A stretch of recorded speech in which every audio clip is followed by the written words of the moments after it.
Ang desisyon na di umano'y i-dismiss o tanggalin ang isang sikat na artista na personal na kinampyon ng lead actor-director at nagdulot ng hindi maikakailang positibong buzz at sigasig ng mga manonood sa palabas na Batang Quiapo ay lubos na nagmumukhahi ng isang matinding antas ng pressure na ipinapatupad sa proseso ng paggawa ng desisyon ng production ng nasabing teleserye.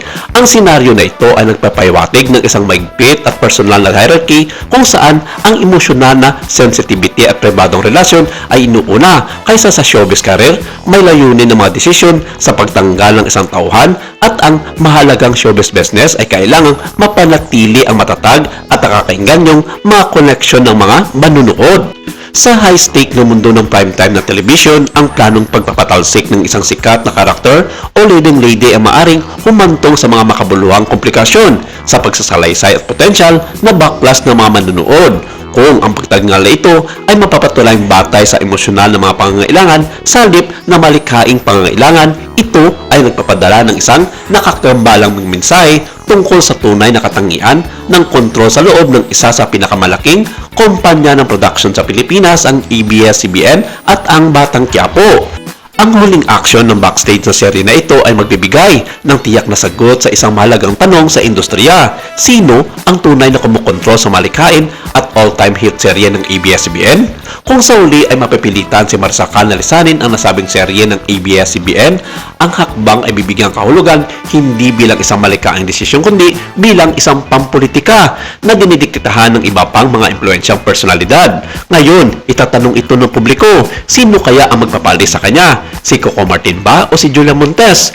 Kung utos ni Coco Martin na tanggalin siya, ipinahiwatig nito na ang emosyonal na mga hiningi at personal na kapayapaan ng kanyang long-time partner ay ang kanyang mas priority sa ngayon, mahigit sa kanyang sariling profesional na pag-i-endorso sa talento ni Mariscal at sa mga pangangailangan ng artistikong palabas.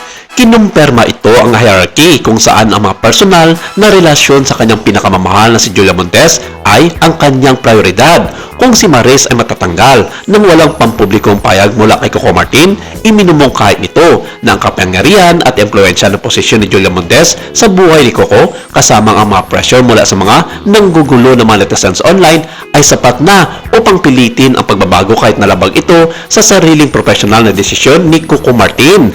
Ang napakalaking pangangailangan para sa pagtanggal kay Mariscal sa Batang Quiapo na pinalakas na nakakalason, hindi na verify ng mga chismis ay nagpapakita ng mga pakanig na palis at toxicity ng mga online na chismis kapag pinagsama sa celebrity relationship drama. Lumikha ito ng kapaligiran kung saan ang profesional na tagumpay ng isang artista ay maaaring gamitin bilang sandata laban sa kanila sa isang personal na pagiganti, anuman ang kanilang pag-uugali sa set. Anumang mekanismo ang kapalaran ni Mariscal bilang si Paula Pungay Garcia ay nagsisilbing isang masakit na paglalarawan sa delikadong posisyon ng isang mahusay na actress na nahuli sa crosshare ng di-umano'y personal na drama ng isang makapangyarihang mag-asawa.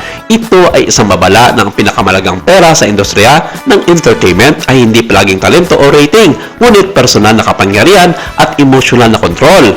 Ang Quiapo Course tila ay umabot ng malayo sa mga lansangan ng kathang-isip ng serye at malalim sa mga manonood ng mga nagbibigay buhay dito.